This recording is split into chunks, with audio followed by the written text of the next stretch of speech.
नमस्कार सर साथियों, मैं सुनील सर अपने यूट्यूब चैनल जी कोचिंग पॉइंट फ्री कोचिंग में सुनील सर में आप सभी का स्वागत करता हूं। साथियों, आज हम करंट बेस्ड जीके जीएस के ऐसे क्वेश्चन सॉल्व करेंगे जो यूपी और विशेषकर जो वर्तमान में परीक्षाएं लगी हुई हैं उनकी तैयारी के लिए बहुत ही महत्वपूर्ण होने वाले हैं। चलिए साथियों शुरू करते हैं। पहला प्रश्न है, ये रहा आपकी स्क्रीन पर। भारत में नए राज्यों के गठन से संबंधित अनुच्छेद कौन सा है? पहला जो प्रश्न है आपका वो है पॉलिटी का। भारत में नए राज्यों के गठन से संबंधित अनुच्छेद कौन सा है? आर्टिकल 2, अनुच्छेद 5, अनुच्छेद 8 और अनुच्छेद 11। ये विकल्प आपके सामने। राइट आंसर साथियों आपको इसमें बताना है, तो इसका राइट आंसर है आपका आर्टिकल 2, अनुच्छेद 2।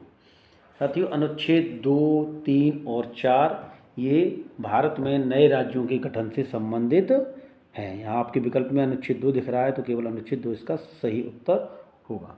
और 5 से 11 तक आपके नागरिकता से संबंधित अनुच्छेद हैं। चलते अगले प्रश्न की ओर। 42वां भारत अंतर्राष्ट्रीय मेला कहाँ पर आयोजित किया गया? 42वां भारत अंतर्राष्ट्रीय मेला कहाँ पर आयोजित किया गया, ये प्रश्न है। और इसके विकल्प आपके सामने। विकल्प ए बेंगलोर, विकल्प बी नई दिल्ली, विकल्प सी गांधीनगर और डी हैदराबाद। आपको बताना है कि 42वां भारत का अंतर्राष्ट्रीय मेला कहाँ पर आयोजित किया गया। तो इसका राइट आंसर है नई दिल्ली। नई दिल्ली में जो भारत मंडपम स्थान है,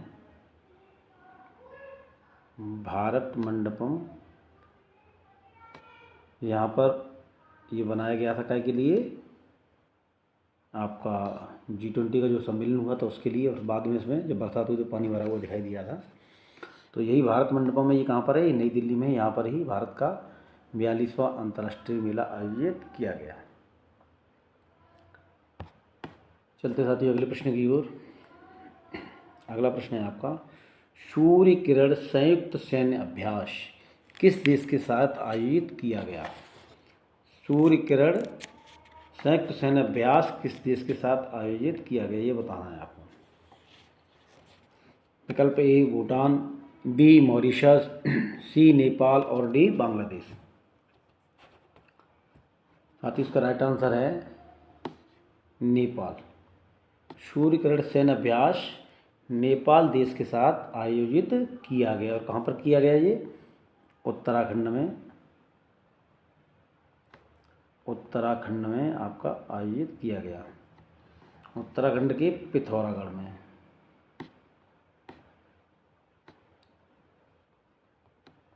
पिथौरागढ़ में ये आयोजित किया गया था।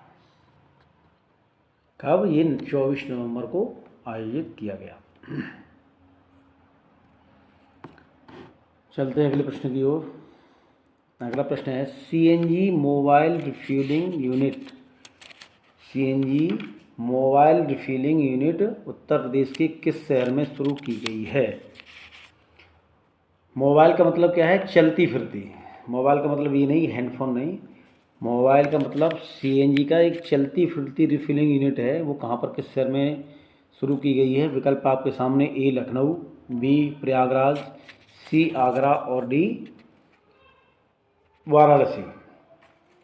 आपको बताना है कि CNG mobile refilling unit Uttar Pradesh के किस शहर में शुरू की गई है। तो इसका राइट आंसर है साथियों आपका वाराणसी।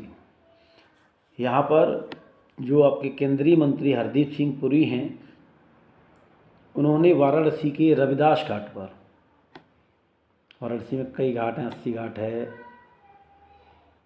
हरिश्चंद्र घाट है, वैसे ही एक है रविदास घाट। तो वहाँ पर इसका उद्घाटन किया। और ये कैसी है? फ्लोटिंग, तैरता हुआ एक सीएनजी स्टेशन है, जो कि किस लिए तैरते हुए आवश्यकता क्या पड़ी? तो वहाँ पर जो नौकाएं हैं जो सीएनजी से संचालित होती हैं, उनके रिफिलिंग के लिए ये floating mobile refilling unit CNG की वाराणसी में शुरू की गई। चलते अगले प्रश्न की ओर।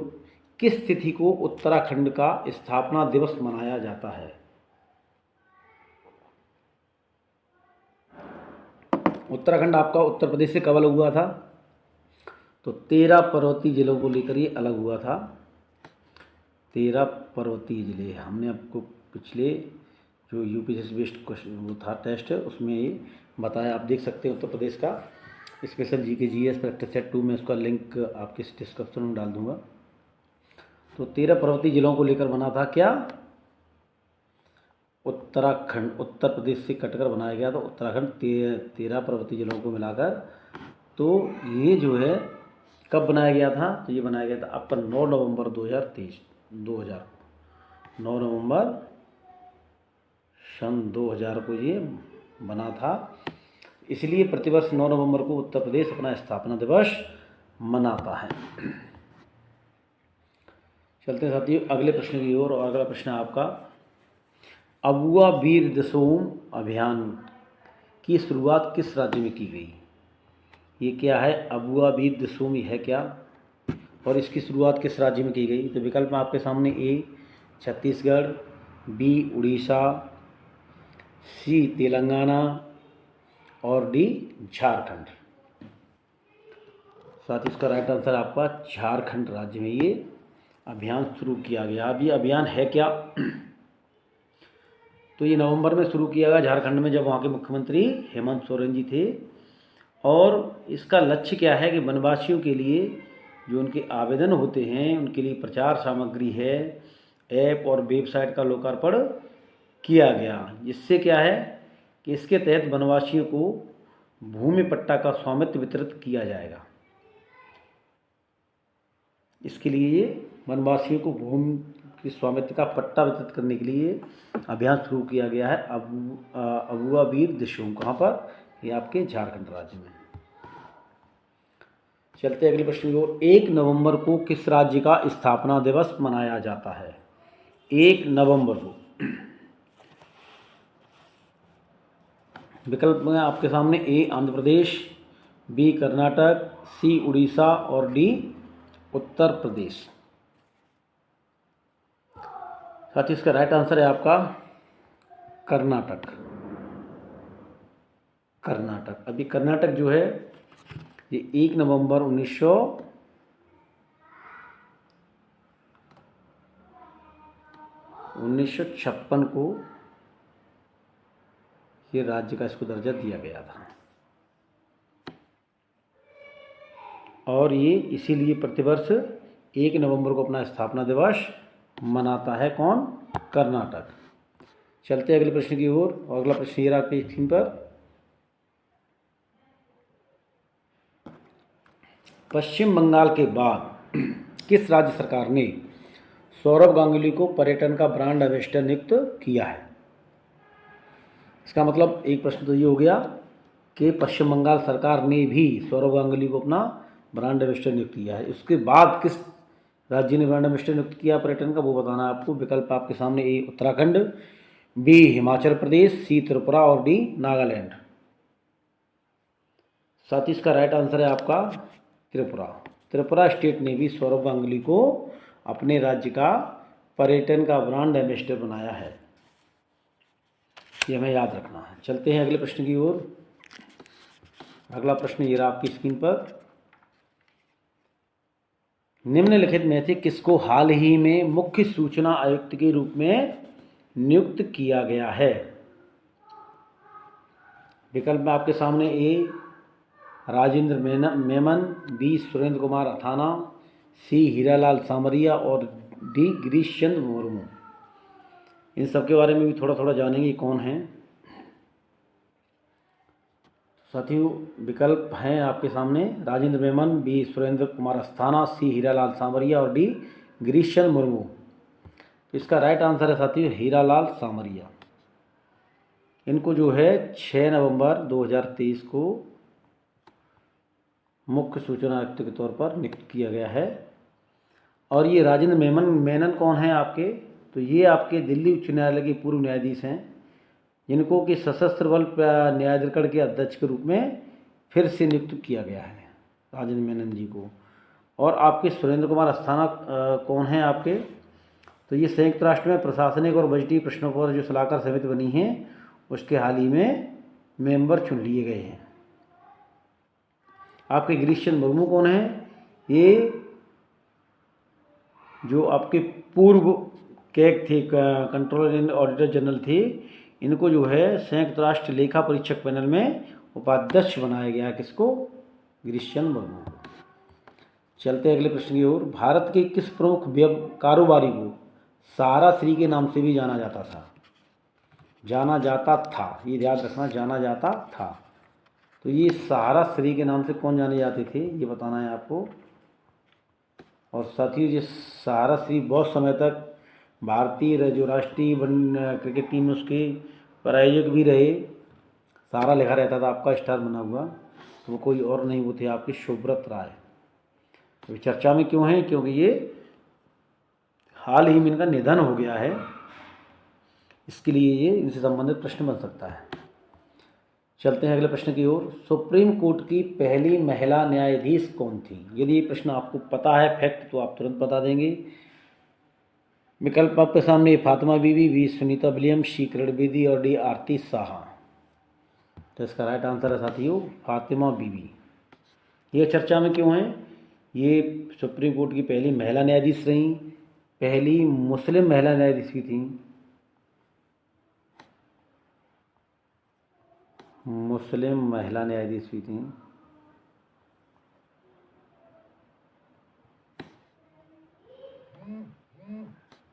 पहली मुस्लिम महिला न्यायाधीश भी थी। प्रश्न यही है कि कौन सी जो है भारत की पहली महिला न्यायाधीश कौन थी सुप्रीम कोर्ट की, और भारत की पहली मुस्लिम महिला न्यायाधीश, दोनों प्रश्न का उत्तर है आपका फातिमा बीबी।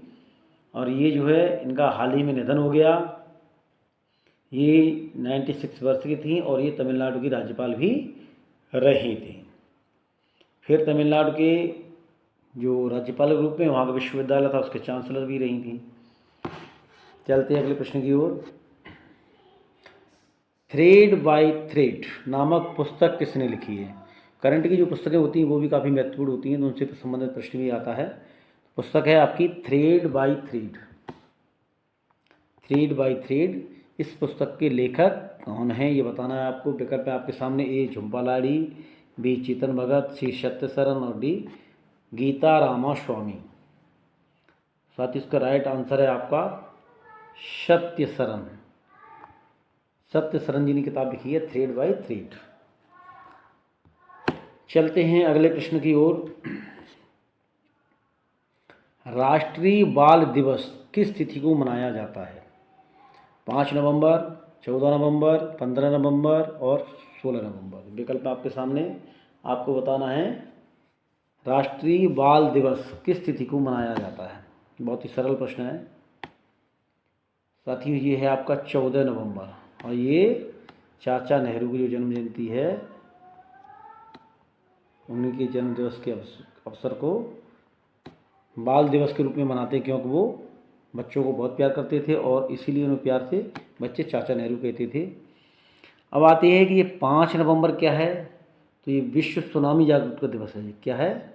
सुनामी जागरूकता दिवस। सुनामी जागरूकता दिवस। और आपका 15 नवंबर क्या है? तो ये आपका जनजातीय गौरव दिवस। ये हमने पिछले उसमें बताया भी था, जनजातीय गौरव दिवस। और आपका जो 16 नवंबर है ये राष्ट्रीय प्रेस दिवस है। ये क्या है? प्रेस डे है।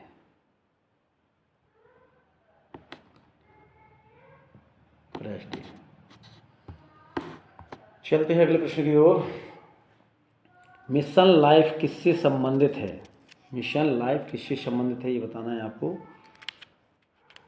ये साथियों विकल्प आपके सामने: जीवन सुरक्षा, बी सड़क सुरक्षा, सी आपका है पर्यावरण के लिए जीवन शैली और डी कैंसर से जागरूकता। तो साथियों ये जो है पर्यावरण के लिए जीवन शैली से संबंधित है आपका मिशन लाइफ। चलते अगले प्रश्न की ओर।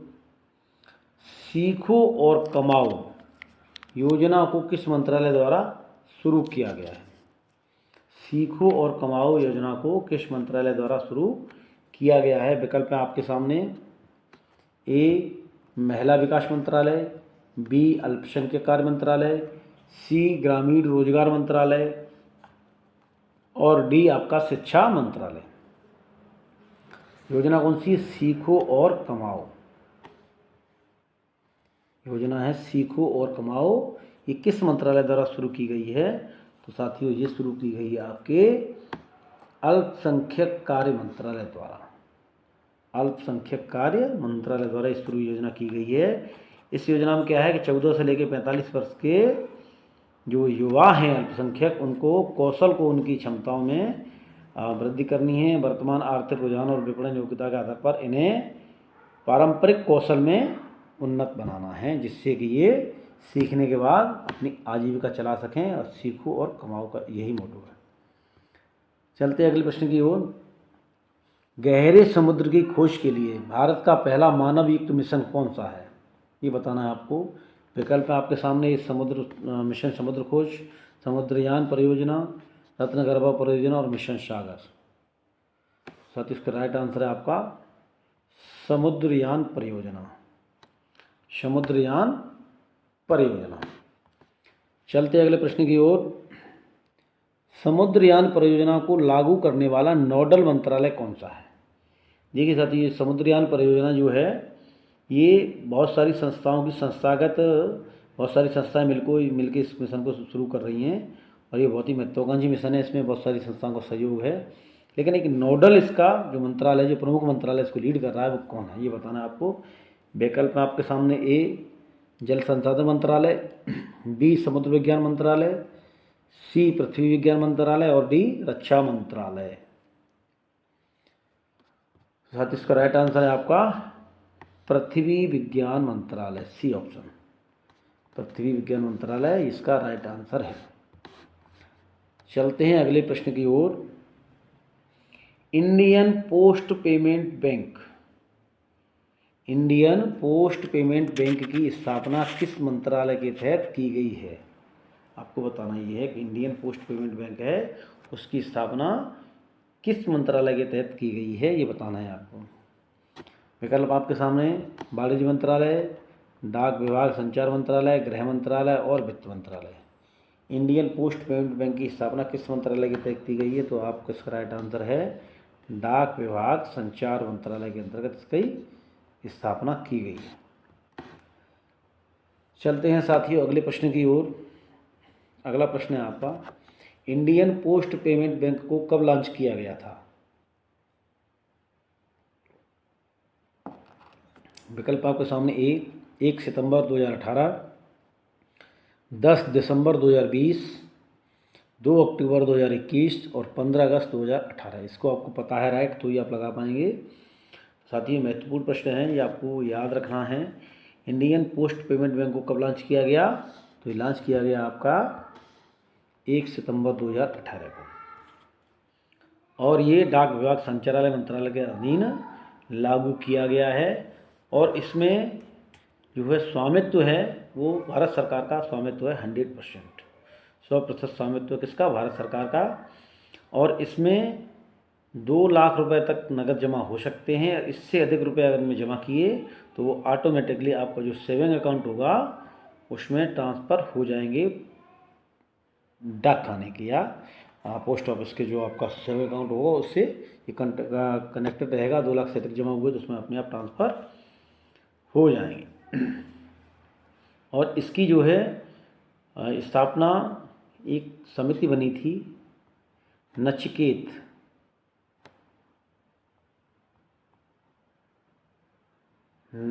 मोर समिति, नचिकेत मोर समिति, उसकी सिफारिश पर ये जो है इंडियन पोस्ट पेमेंट बैंक बनाया गया था। कौन सा? Indian post payment bank, IPPB बनाया गया था। चलते अगले प्रश्न की ओर। निर्वाचन आयोग से संबंधित अनुच्छेद है। निर्वाचन आयोग से संबंधित अनुच्छेद कौन सा, आपको ये बताना है। अनुच्छेद विकल्प आपके सामने आर्टिकल 315, आर्टिकल 324, 368 और अनुच्छेद 32। ये बताना है आपको कि निर्वाचन आयोग से संबंधित अनुच्छेद कौन सा है। देखिए साथियों, अब इस समय भारत सरकार के लिए जो है, केंद्रीय सरकार के लिए चुनाव चल रहा है, तो निर्वाचन आयोग से संबंधित प्रश्न महत्वपूर्ण बन जाते हैं। और इसके हेड है आपके राजीव कुमार जी। और इसका जो प्रावधान है संविधान में, वो आर्टिकल आपको पहले आंसर देखिए, इसका राइट आंसर है 324 से लेकर 329 तक आपका इसी से संबंधित है सारे के सारे। लेकिन अगर पूछा जाए तो 324 का आंसर है। और इससे संबंधित अन्य प्रावधान है कि कौन से मुख्य निर्वाचन आयुक्त किस अनुच्छेद के तहत, सहायक निर्वाचन आयुक्त किस अनुच्छेद के तहत कार्य करते हैं। तो ये पूरा आपको होता है 324 से लेकर 329 के बीच में। और आपको बताएं तो आपके प्रथम मुख्य चुनाव आयुक्त कौन थे, तो आपके सुकुमार सेन थे। ये भी प्रश्न महत्वपूर्ण हो जाता है आपका। प्रथम Sukumar Sen, chief election commission Sukumar Sen, ये भी प्रश्न आ सकता है परीक्षा में। चलते हैं अगले प्रश्न की ओर। रिपीट हो गया प्रश्न जी, रिपीट हो। चलते हैं अगले प्रश्न की ओर। महान्यायवादी की नियुक्ति किस अनुच्छेद के तहत की जाती है? जो आपका महान्यायवादी होता है, उसकी नियुक्ति किस आर्टिकल के तहत की जाती है? ये पॉलिटिक्स से संबंधित प्रश्न है। विकल्प आपके सामने: A article 74, B article 75, C article 76 and D article 82। तो ये आपको बताना है कि महान्यायवादी की नियुक्ति किस अनुच्छेद के अनुसार होती है, किस अनुच्छेद के तहत होती है। साथ ही इसका राइट आंसर है आपका आर्टिकल 76, अनुच्छेद 76 के तहत महान्यायवादी की नियुक्ति होती है। और महान्यायवादी की नियुक्ति सरकार की सलाह पर राष्ट्रपति द्वारा की जाती है। ये राष्ट्रपति के प्रसाद पर्यंत पद धारण करते हैं। ये सदन के दोनों सदनों की कार्रवाई में भाग ले सकते हैं, लेकिन वोट करने का अधिकार इनको नहीं है, क्योंकि किसकी डायरेक्ट सदस्य नहीं किसी भी सदन के, लेकिन इनको दोनों सदन की कार्रवाई में भाग लेने का अधिकार है। और इसका संविधान द्वारा कोई निश्चित कार्यकाल नहीं होता है। ये राष्ट्रपति के प्रसाद पर्यंत होते हैं, राष्ट्रपति जब चाहे तब इनको हटा सकते हैं। चलते अगले प्रश्न की ओर। विशेष बहुमत में सदन में उपस्थित एवं मतदान करने वाले सदस्यों की संख्या होनी चाहिए। आपने कई बार चर्चा सुनी होगी कि साधारण बहुमत से प्रस्ताव पारित हुआ, या ये संशोधन पारित हुआ, या ये एक्ट पारित हुआ, और जो है विशेष बहुमत से। तो साधारण बहुमत और विशेष बहुमत में अंतर क्या होता है? कितने सदस्य उपस्थित और सदन के होते हैं तो विशेष बहुमत माना जाता है, आपको ये बताना है। विकल्प आपके सामने: ए 1/2, बी 1/3, सी 2/5 और डी 2/3। 1/2, 1/3, 2/5 और 2/3। तो साथ ही इसका राइट आंसर आपका विशेष बहुमत के लिए आवश्यक होता है 2/3। अभी सर साधारण बहुमत और विशेष बहुमत क्या होता है? तो सदन में उपस्थित एवं मतदान करने वाले सदस्यों का 50% से अधिक हैं तो आपका हो गया साधारण बहुमत। साधारण बहुमत, ठीक है, 50% अधिक तो हो गया आपका साधारण बहुमत। और प्रभावी बहुमत होता है कि सदन की प्रभावी क्षमता का बहुमत। जैसे मान लीजिए सदन में 545 सदस्य हैं तो आधे से अधिक प्रभावी बहुमत हो गया। साधारण बहुमत, जैसे सदन मान लीजिए 100 सदस्य उपस्थित हैं तो 51 लोग वोट कर देंगे तो साधारण बहुमत से वो पारित हो जाएगी। और प्रभावी क्षमता, रिक्त स्थानों को छोड़कर सदन की संपूर्ण संख्या जो होती है वो प्रभावी क्षमता कहलाती है। और विशेष बहुमत जो होता है वो सदन में उपस्थित एवं मतदान करने वाले जितने भी लोग हैं उसमें से 2/3 लोग अगर किसी प्रस्ताव के पक्ष में समर्थन करते हैं तो वो विशेष बहुमत से पारित प्रस्ताव माना जाता है। चलते अगले प्रश्न की ओर। किस संविधान संशोधन द्वारा 6 से 14 वर्ष की आयु के बच्चों को शिक्षा का जो अधिकार मिला वो दिया गया है? तो ये संविधान में संशोधन किया गया है और एक किस आर्टिकल में दिया गया है तो आपको ये बता दें हम 21A में ए के अंतर्गत आता है। 6 से लेकर 14 साल तक के बच्चों के लिए जो अनिवार्य शिक्षा का अधिकार है वो 21A के अंतर्गत आता है। अब आपको बताना ये है कि इसके लिए कौन सा संविधान संशोधन किया गया, इसमें कि 21 से जोड़ा गया। साथियों ये आपका हुआ था विकल्प आपके सामने है 42 संविधान संशोधन, 85 संविधान संशोधन, 100वां संविधान संशोधन और 86वां संविधान संशोधन। साथ ही इसका राइट आंसर आपका 86वां संविधान संशोधन हुआ था, जिसके तहत 21A जोड़ा गया था और इसमें राज्य से 6 से 14 वर्ष तक के बच्चों की उम्र के जो बच्चे हैं उनके लिए निःशुल्क एवं अनिवार्य शिक्षा की उपलब्धता सुनिश्चित करने के लिए कहा गया है राज्य से। और ये कब हुआ था? तो ये हुआ था आपका 2004 में, 2004। चलते हैं अगले प्रश्न की ओर। अगला प्रश्न ये आपकी स्क्रीन पर। बताना हमें ये है कि भारतीय संविधान में राज्यपाल के पद की अवधारणा किस देश के संविधान से ली गई है? विकल्प आपके सामने ए संयुक्त राज्य अमेरिका, बी कनाडा, सी ब्रिटेन और डी ऑस्ट्रेलिया। क्या बताना है कि राज्यपाल की जो अवधारणा है वो किस देश के संविधान से ली गई है।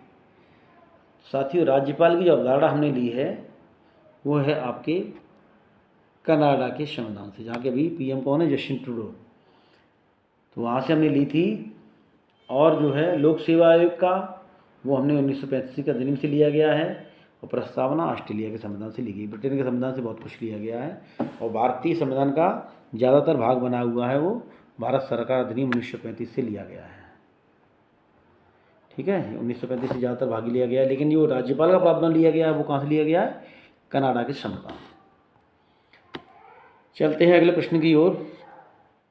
किस अनुच्छेद के तहत मनमानी ढंग से गिरफ्तारी और हिरासत के खिलाफ अधिकार प्रदान किए गए हैं? साथियों, किस अनुच्छेद के तहत ये प्रदान किए गए हैं आपको ये बताना है।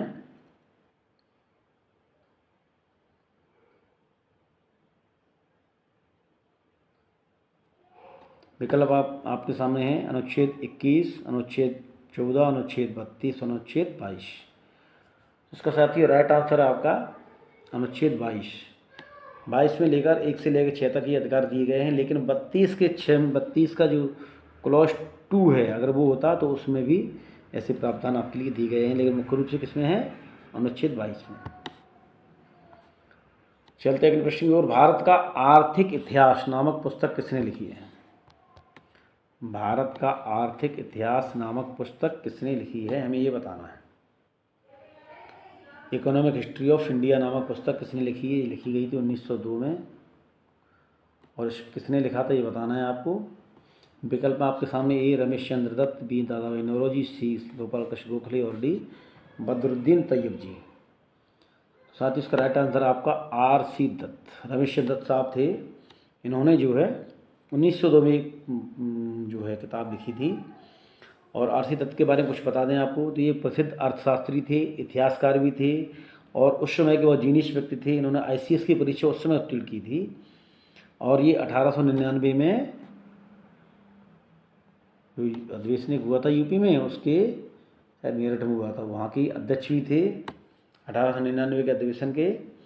और इन्होंने रामायण तथा महाभारत का अंग्रेजी में अनुवाद भी किया था। तो बहुत ही विद्वान व्यक्ति थे और ये बंगाल साहित्य परिषद के प्रथम अध्यक्ष भी थे RC दत्त। इनसे संबंधित महत्वपूर्ण जो बिंदु हमने आपको बताए। चलते हैं अगले प्रश्न की ओर।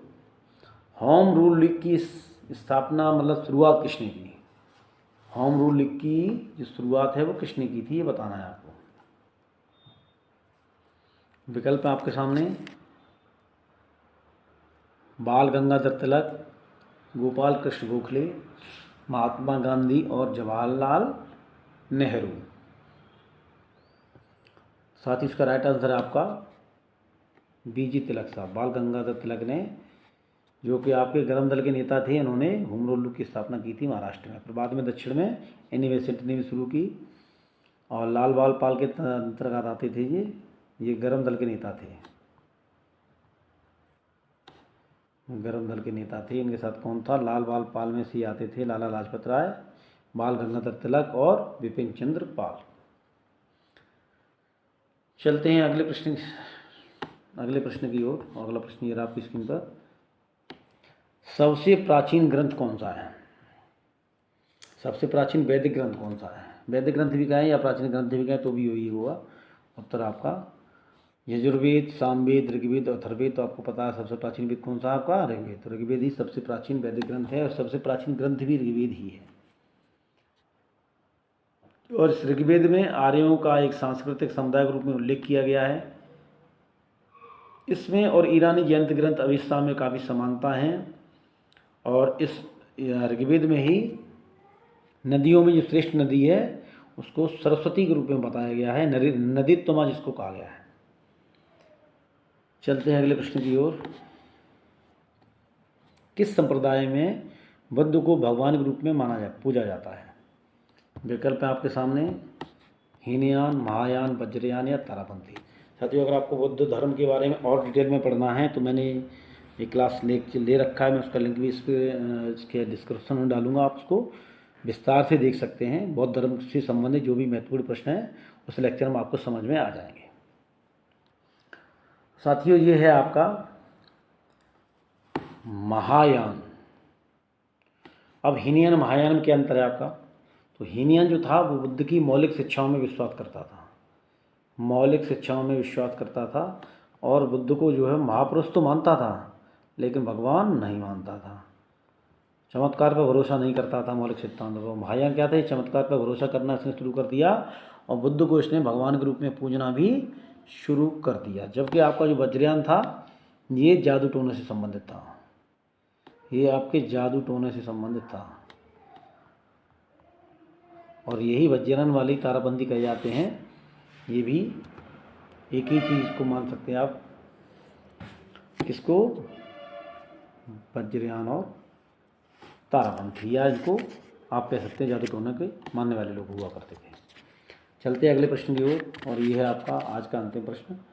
सहायक संधि की शुरुआत किसके समय में हुई थी? ये बताना है आपको। सहायक संधि की शुरुआत किसके समय में हुई थी? विकल्प आपके सामने, A Lord Dalhousie, B Lord Ripon, C Lord Wellesley और डी लॉर्ड मेयो। सहायक संधि की शुरुआत साथी हुई थी आपकी 1798 में। और 1798 में उस समय का आपका जो कौन था ईस्ट इंडिया कंपनी का प्रमुख, वो था आपका लॉर्ड वेलेजली, लॉर्ड वेलेजली। और इसी ने जो है सहायक संधि की शुरुआत की थी। संध पर जो हस्ताक्षर राजा कर देते थे उनको ब्रिटिश रेजिडेंट रखना पड़ता था, सेना रखनी पड़ती थी और उस सेना का खर्चा भुगतान करना पड़ता था। जो भारतीय शासक होते थे उनको सैन्य भुगतान ही तो अपने क्षेत्र के अंग्रेजियों को देने पड़ते थे।